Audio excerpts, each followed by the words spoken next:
Hello friends. सकाळी आलो होतो मॉर्निंग वॉकसाठी.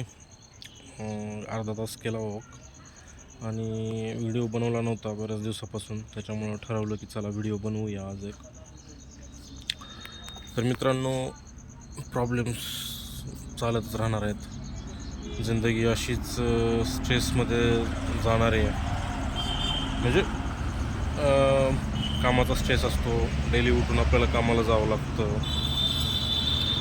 परत म्हणजे आपल्याला जे करायचं असतं ते आपल्याला त्याचा विरोध पण खूप असतो ना. लोक समजत नसतात त्या गोष्टी, किंवा तो तो लोक तेवढा त्याच्यावरती विचार नाही करत डीपली, म्हणून त्यांना त्या गोष्टी समजत नाहीत. म्हणजे आता मला जी एखादी गोष्ट पटली आहे, मी त्याच्यावरती थोडासा विचार केला आहे आणि मी ती गोष्ट ॲक्सेप्ट केली आहे की बाबा अशी अशी गोष्ट आपण ती करू, किंवा असं असं एखादी गोष्ट करायची नसती तर नाही करू. मग ही जी गोष्ट आहे ती समोरच्याला आता आपण कितीही पटवून दिली किंवा कितीही सांगितलं तरी त्याची कंडिशनिंग झालेली आहे, ती त्याला ॲक्सेप्ट होईल हे कधीच होणार नाही. ती एक गोष्ट आहे. मग आपण त्यांना कितपत सांगायचं किंवा आपण त्यांना कितपत पटवून देण्याचा प्रयत्न करायचा हे आपण पण एक ठरवलं पाहिजे की बाबा एका लिमिटपर्यंत आपण त्यांना सांगू. तेवढ्यावरती जर त्यांना समजलं तर ठीक, नाहीतर मग भाड में जाओ, किंवा मग आपण त्यांच्या नादाला नाही लागायचं. ही एक गोष्ट आहे त्याच्यामध्ये. आणि जिंदगी तशीच जगली पाहिजे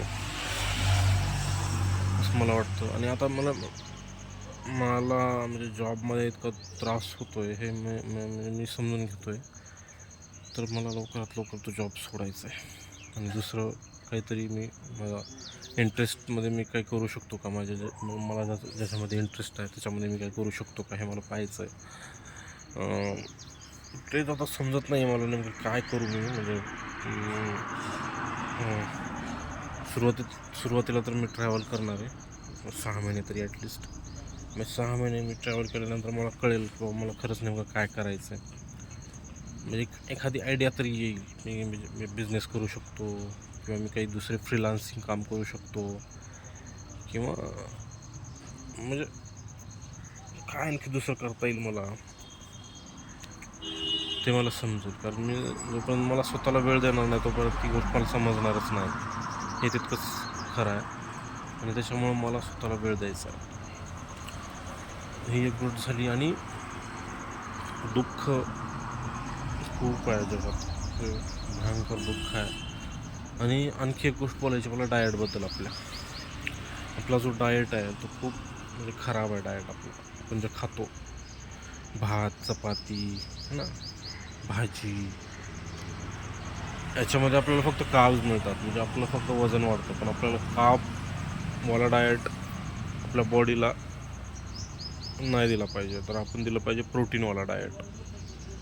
प्रोटीनचे सोर्सेस कुठले कुठले आहेत, तर पनीर आहे, अंडे आहेत, परत डाळी आहेत वेगवेगळ्या, हरभरा डाळ, तूर डाळ. म्हणजे त्याच्यामध्ये थोडं कमी प्रमाणात असतं पण असतं प्रोटीन. त्याच्यानंतर दही वगैरे आहे, दहीमध्ये अँटोबायोटिक असतं. आणि आणखी प्रोटीनचा सोर्स म्हणलं तर ओट्स वगैरे आहेत, म्हणजे व्हिगन सोर्स ओट्स आहेत. आणि पेंड खजूर वगैरे अशा गोष्टी पण आपण म्हणजे खाल्ल्या पाहिजेत आपल्या डाएटमध्ये. तर आपलं म्हणजे शरीर आणखी फिट होण्यास मदत होईल. या गोष्टी तुम्ही ॲड करा. फळं आपण ॲड करू शकतो, केळी, संत्री, वेगवेगळी फळं, पालेभाज्या, कच्च्या पालेभाज्या आपण ॲड करू शकतो आपल्या डाएटमध्ये. म्हणजे त्यानं आपल्याला खूप जास्त फायदा होईल. आपलं फिटनेस थोडंसं सुधारायला चालू होईल हळूहळू. मग आपण ते कंटिन्युअसली जर करत गेलो, कंटिन्युटी ठेवली त्याच्यामध्ये, तर नक्कीच आपल्याला खूप बदल जाणवतील आपल्याला स्वतःलाच. तर संवाद करायचा होता मित्रांनो तुमच्याशी, आणि म्हणून मी बऱ्याच दिवसानंतर हा व्हिडिओ बनवला. आणि आता मग आहेत ह्या गोष्टी, म्हणजे आपण खूप काही विषयावर बोलू शकतो. भरपूर विषय आहेत. आपला देश, आपला महाराष्ट्र एकंदरीत किती पिछाडीवर जातो आहे.